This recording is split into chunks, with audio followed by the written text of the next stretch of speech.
Gacy's. John the contractor, John the politician, John the clown.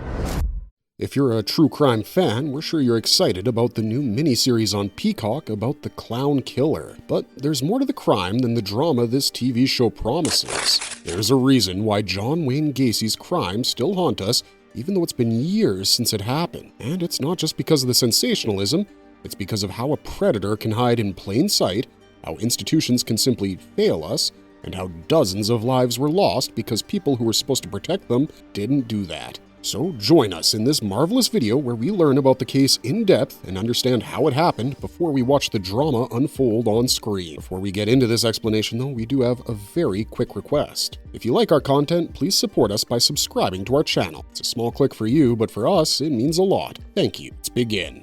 Who was John Wayne Gacy really? John Wayne Gacy was born on March 17, 1942 in Chicago, Illinois. He was born into a working-class family with an alcoholic and abusive father and a mother who was doing her best to provide emotional stability to her young son. As a young boy, Gacy had a lot of health issues and eventually developed a deep desire for approval. Gacy desperately sought his father's approval, which, down the line, shaped a lot of his adult behavior. On the surface, if you were to meet Gacy, you would think that he lived a normal and successful life. He had a profitable construction business, he did his fair share of volunteer work, and he was even active in his local JC's chapter. He was that friendly, dependable, and generous neighbor that everybody looked up to. He was even well known for offering young men jobs and throwing parties that would bring the community together. But that wasn't who he really was. Under this facade, Gacy lived a chilling double life. From 1972 to 78, in a matter of just 6 years, Gacy murdered 33 young men and boys.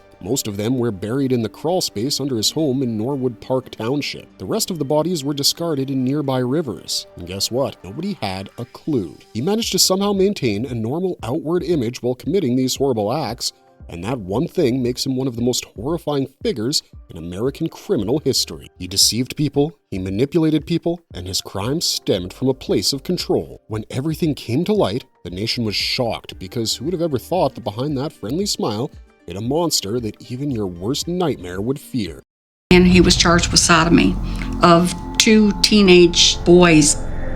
What was his first crime before the murders? Would it surprise you to learn that Gacy was never actually a nice person? Like, the murders weren't his first crime, and he had been a violent person for a while? As it turns out, in 1969, while Gacy lived in Waterloo, Iowa, he was actually charged with sexually assaulting a 15-year-old boy named Donald Voorhees. He manipulated and coerced the young boy, which falls in line with the crimes he would later commit. He was given 10 years in prison at Anamosa State Penitentiary, but after only 18 months, he was paroled for good behavior. It was 1970 when Gacy left the prison. So you can see that this conviction in itself should have been a warning sign, but somehow Gacy was able to rebuild his reputation. He moved back to Chicago and eventually started a new business. He had a criminal record, yes, but very few people knew about this in Chicago, and the fact that the Iowa Parole Board allowed him to live a normal life without close supervision is kinda crazy. The reason we bring up the 1968 case is that it shows how this system failed to understand the persistent danger that Gacy posed. His ability to manipulate authority, charm community members, and mask his predatory nature like it never existed is what helped him evade capture and scrutiny for as long as he did. He wasn't a sudden monster who popped out of nowhere. He was a repeat offender whose earlier crimes were simply forgotten or not considered to be as serious as they should have been. The fact that all 33 of those lives would have been saved had it not been for his parole is a tragedy. This early offense was just the first act in a long pattern of abuse and deception. Did he ever try to silence witnesses? From the very first criminal charge he received, Gacy had a keen sense of self-preservation. When he was charged with hurting and assaulting Voorhees, he tried to silence the key witness. He even hired another young man to assault and intimidate the victim to prevent him from testifying, but sadly this plan didn't work and Gacy was arrested. He was convicted in 1968, but then got out in 1970 after being paroled for good behavior. This early attempt at obstruction was a clear taste of what was to come. It foreshadowed just how manipulative and controlling Gacy was, which became his defining traits in later years. Even when he was released, he used his charm and intimidation to convince people he was a harmless businessman. In his later trials, prosecutors cited his witness tampering history to argue that Gacy had always been violent and deceitful. This incident also implied that Gacy was very deliberate in his criminality. It wasn't an impulsive act of rage, but a calculated effort to suppress the truth and protect his own image. It's in the house. Let's have a drink. Sure.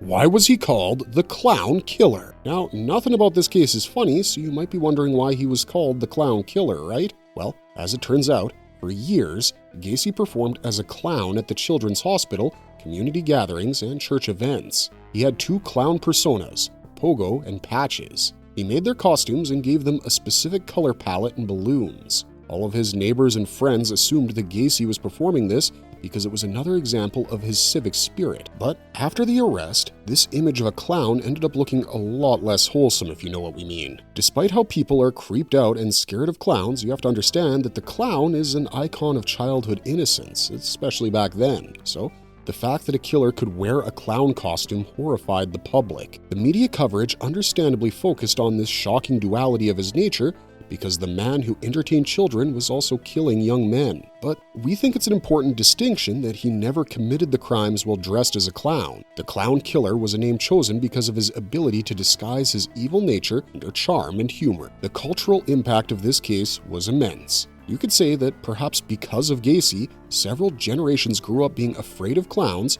because the media started getting inspired by his crimes and made scary clowns a trope. But at its core, this nickname is a reminder that Gacy was not scary because he wore makeup. He was scary because he could simply pass as an ordinary person while being so evil.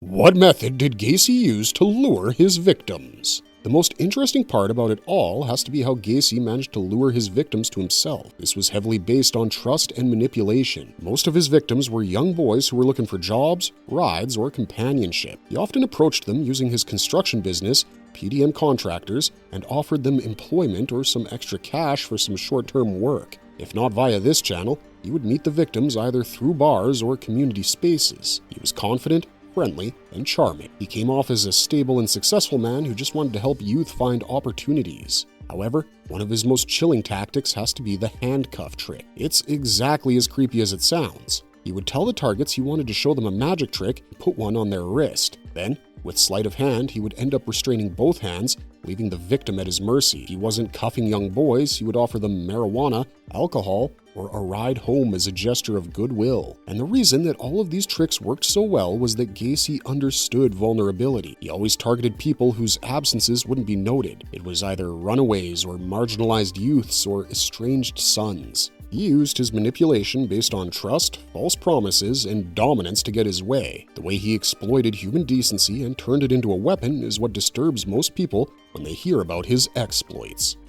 How did he hide the murders for so long? When we consider a case like Gacy's, it's understandable to wonder how he did it. In those 6 years, from 72 to 78, there were so many disappearances. Surely someone must have connected the dots, no? Well, not really. You see, he managed to avoid suspicion because of many overlapping factors. His public image was impeccable, he was a respected businessman, a political and public volunteer, and a good Samaritan. He was the neighbor you'd want. Someone generous, kind, and outwardly sociable. So people found it hard to imagine someone of his social standing could be committing crimes like this. Another big reason was that his victims always came from a vulnerable background, as we mentioned. So when they went missing, people dismissed it as a voluntary disappearance or something that was connected to personal troubles. And you also have to consider that there was a huge lack of digital databases back in the day. Missing persons reports were not automatically cross-checked for matching patterns. A lot of cases remained soiled in their local jurisdiction. Plus, there was a huge social stigma around sexuality. So, when some leads pointed out that the victim was a young gay man, the police immediately let up and didn't pursue the whole thing aggressively. Gacy, on the other hand, also maintained strict control over his home. The crawl space, which was his makeshift burial ground, was only accessible to him. Visitors who came over barely suspected a thing,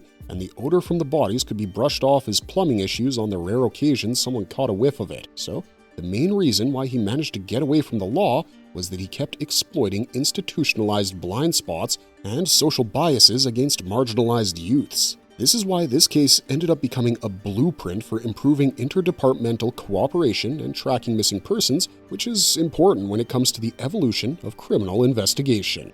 What role did survivor testimonies play? Well, it is true that Gacy's victims were mostly people who never returned home. There were a select few who managed to survive him, and these young and brave men and their testimonies were the main reason why investigators were able to even capture Gacy. The most crucial of them was Jeffrey Rignall and Donald Voorhees. Both of them were horrifically assaulted by Gacy. Later, they testified against him. Rignall was abducted in 1978 and managed to run away. He gave a detailed explanation of Gacy's car and routine, which gave the investigators a blueprint on how Gacy operated. And Donald was the boy who was assaulted by Gacy back in Iowa. You also have Robert Donnelly, who testified against Gacy about the horrifying abuse he faced back in December 1977. Their testimonies were harrowing to hear, but it was necessary because it illustrated just how brutal and calm Gacy was throughout his crimes. They showed that Gacy wasn't doing all of this in the spur of the moment. He planned, he prepared, he knew exactly what he was doing at any given time. Furthermore, their accounts humanized the narrative. The jurors and the public were reminded that Gacy's victims were real people. They weren't just faceless statistics. So, it was important to give those victims the justice they deserved because this was real and all of it happened, no matter how blasphemous it sounded. Where were the victims found? Allow us to paint you a picture. Imagine you enter a home while everything looks fine and dandy on the surface, but there's just something off about it, and soon you find out that it is off because of the makeshift graveyard right underneath the floorboards. So, in the cramped crawl space in his one-story modest Norwood Park township, Gacy had buried not one, not two, but 29 bodies. The floor was completely layered with plastic sheets, quicklime, and compacted soil so that he could easily hide the decomposing remains. The officers had to work very methodically so that they could remove the bodies throughout winter while their olfactory senses were overwhelmed by the smell. As if that wasn't all, 4 more victims were found discarded near the Des Plaines River. Gacy claimed that he dumped the bodies there because he ran out of burial space under his house. The practicality of his executions is absolutely chilling. Because this man did not adapt his methods out of remorse or guilt, he did it simply because it was convenient. Because of the sheer number of victims that are linked to him, he's one of the most prolific serial killers in American history. The house itself is a symbol of suburban horror. We can't tell you what's more horrifying about John Wayne Gacy's case, the fact that he killed so many people, or the fact that he did all of it while also being a normal neighbor on the surface. Investigators and volunteers who were there on the dig described it as one of the most emotionally draining things they'd ever done. They had to not only find the truth, but also restore humanity to people who had fallen victim to his crimes. How did the police finally catch him? When the police knocked on Gacy's door with an arrest warrant, they were charging him for an isolated disappearance. On December 11, 1978, a young boy named Robert Peist, who was just 15 years old, disappeared into thin air after he told his mother he was going to get a job from a contractor named Gacy. When Robert didn't return home after a while, his mother immediately informed the police. She knew Gacy's name, and since he was the last person Peist was seen with, he became a suspect rather quickly. Initially, Gacy was cooperative and calm and offered to help the police with their investigation. However, as time went by, they could see that there were inconsistencies in his statements, and the police became more and more suspicious of Gacy's alibi. The detectives started to surveil Gacy and noticed his erratic behavior and late-night activities, which were unusual at best. They obtained a search warrant for his home, and on December 21, 1978, they entered his property. There, they found a bunch of items belonging to several missing boys. They found clothes and even a high school ring. They also noticed the smell from the crawl space, which led them to dig deeper, quite literally. What they found was absolutely shocking. Human remains started surfacing under the floorboards, and Gacy was taken into custody that same day. Soon, he confessed to the murders and gave such graphic details that even the most seasoned investigators were left horrified. The fact that he was caught simply because a mother refused to accept her son had run away, and a group of detectives who were adamant on following every lead, is truly fascinating. What was discovered inside his home? When the police excavated John Wayne Gacy's home, they realized they were in one of the scariest and most disturbing crime scenes in America. Thanks to the preliminary search, the investigators did the initial dig and found 29 bodies buried in the crawl space, which can be best described as a maze. This was barely high enough to crouch, but Gacy divided it into makeshift graves with plastic sheets. He even poured lime and concrete on it to mask the odors. The detectives also found a makeshift ligature device, ropes, and handcuffs, which only confirms the brutality of his killings. In his garage and attic, investigators found more evidence that incriminated him, including personal belongings from the missing boys and many other things. This was an absolutely excruciating task. The crew had to endure freezing temperatures and psychological trauma as they had to uncover body after body. Many police officers on the case describe it as life-altering because the house itself became synonymous with horror. The house was later demolished, and it remains barren as a memorial to the victims. With such a horrifying discovery, the public was forced to confront the disturbing truth that sometimes unimaginable evil exists right under our noses. Did Gacy keep any disturbing records? When the detectives went through Gacy's home and office, they came across personal notes and address books with lists of names, which some investigators believe are about the potential or past victims. There were also work logs and calendars that documented the dates when the young men were hired or last seen, which, as you can guess, prosecutors used to align with the disappearance. Even though there's no official ledger of victims, the fragments we get suggest that Gacy was keeping track of his crimes and organized every predatory move around his business schedule. In fact, you could see clear evidence of premeditation as some victims were lured for work, restrained, and then murdered following a disturbing systematic pattern. Investigators also found photographs, receipts, and IDs that belonged to several of the deceased. These were carelessly stored, but kept, and they hinted at this sense of control and ownership. If you've seen Dexter, you know how much souvenirs help serial killers like this. The records that were found also played a big role in establishing the timeline for the prosecutors. They managed to use that and link Gacy to several cases of missing persons. Even though decades have gone by, the FBI's digitization of these materials has helped cold case researchers cross-reference the data with new leads. After all, Gacy's paperwork helped to reveal his crimes. Everything he did was chillingly deliberate.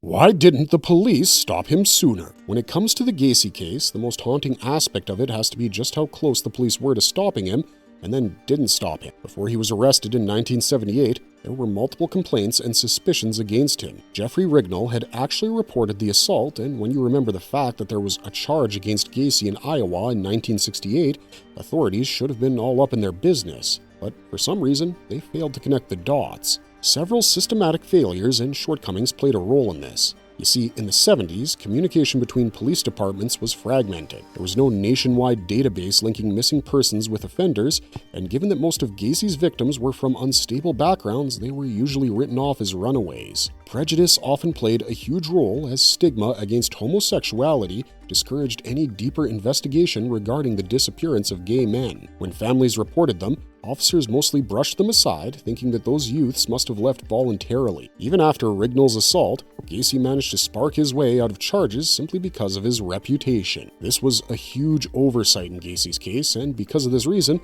there were reforms made in the judicial system because institutional bias and investigative limitations of the time were the main reasons why Gacy went scot-free for as long as he did.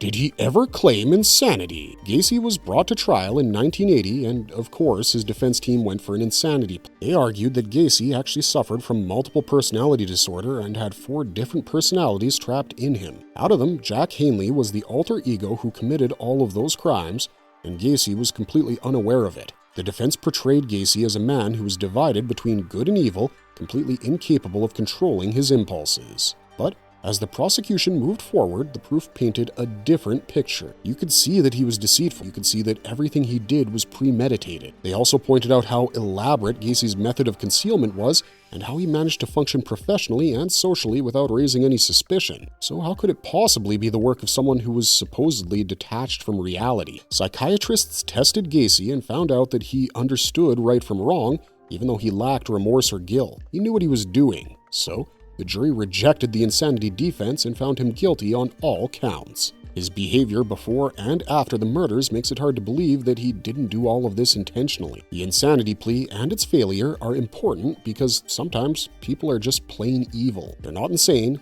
they're not going through a crisis or crashing out, they are simply terrible, horrible people. What was his sentencing and final fate? On March 13, 1980, John Wayne Gacy was convicted on 33 counts of murder, which was the largest number ever linked to a single man in the history of the American legal system at the time. The jury took less than 2 hours to sentence him to death. He was then transferred to Menard Correctional Center and then Stateville Correctional Center in Illinois, where he spent 14 years on death row. Now, here's an interesting fact about Gacy. During this time, for some reason, he maintained a sense of self-importance. He had interviews, he talked with reporters, and he even made paintings that were sold at auctions. He also filed multiple appeals, but all of them were denied. Even though there was so much evidence, Gacy continued to insist that he was innocent. He claimed that he was being framed and someone else was responsible for the murders. Eventually, on May 10, 1994, Gacy was executed with a lethal injection. People who saw the execution stated that he never showed any remorse and that he had a much easier death than the ones his victims suffered at his hands.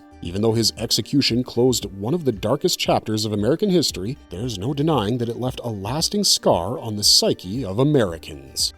What was his final statement? On May 10, 1994, after 14 years of being on death row, John Wayne Gacy was finally executed by lethal injection at Stateville Correctional Center. His last meal was fried chicken, fries, and strawberries, a comfort food he often served friends and neighbors. Witnesses stated that he didn't have an ounce of remorse in his body. When asked for a final statement, Gacy told them to kiss his ass as a last act of contempt against the victims and the public. He was always arrogant and lacked empathy, but this solidified that notion even more. This execution drew a huge crowd outside the prison, with some asking for justice while others protested the capital punishment. Families of victims described that moment as both relieving and painful, as this wasn't justice, simply an end to a torturous chapter. Gacy's final act encapsulated just about everything about him. He was narcissistic, unrepentant, and utterly devoid of humanity. His death didn't erase the pain he caused, but in a way, it brought a semblance of justice.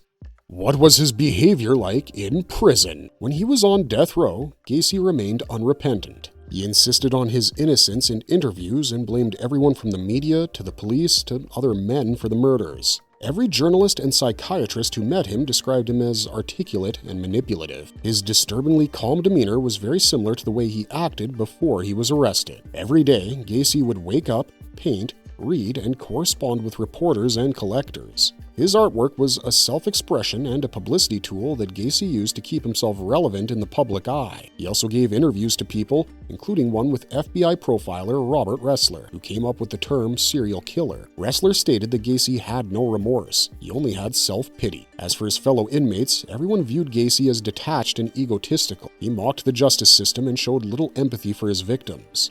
Sometimes he even reveled in his infamy because it meant he could exert psychological control even behind bars. So honestly, Gacy didn't change in prison. The prison simply stopped him. His behavior in prison only confirmed the things that we already knew. His humanity had ended long before his crimes began, because how could anyone kill dozens of people and then sleep peacefully at night?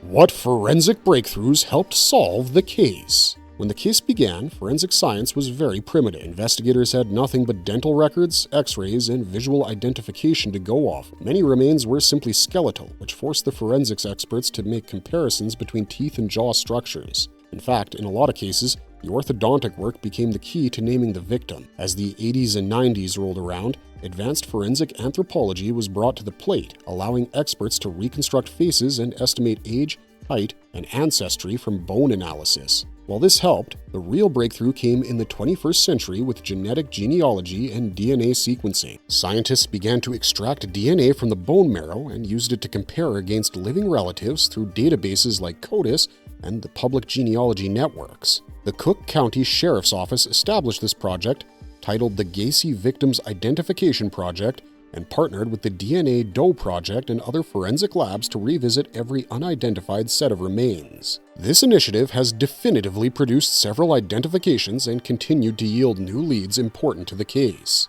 These breakthroughs matter because not only are they bringing justice to the victims of the Gacy cases, they're also setting standards for cold case work, which is important. They remind everyone with each initiative that time cannot erase crimes or the truth. So, each new step is a step towards accountability and closure. How many victims remain unidentified? Even though this investigation took place over decades, there are still 5 victims who remain unidentified even to this day. When the case first surfaced, law enforcement officials were baffled by the number of bodies they recovered. Back in the 70s, dental records and rudimentary blood typing were the only forensic techniques that could have been used to identify the bodies. So, there were many victims who were known only by number. Initially, they couldn't identify 8 bodies. However, over time, as forensic science developed, they've identified 3 more, leaving only 5 of them anonymous. Even though it's been decades, investigators were able to match the remains with family members, finally bringing those families the closure that they needed. This progress has been remarkable, but it's also difficult as, over time, people pass away, records get lost, and samples collected during the case deteriorate. However, these efforts are made because they carry deep moral weight. The mission is about restoring identity and dignity to the victims who were denied that in life and death. Every time one of them is identified, justice is served, and it proves that they're not forgotten. The search continues to this day because every victim deserves to be known by their name and not just a number. Which victims were identified decades later? With significant technological breakthroughs and determined investigators, over the years, some of the victims were finally identified. In 2011, William George Bundy, who was previously listed as victim number 19, was finally identified. Bundy had disappeared back in 1976 after telling his parents that he was going out for a party and never returned. His family spent years trying to find out what happened to their kid. Then, in 2017, another name was restored.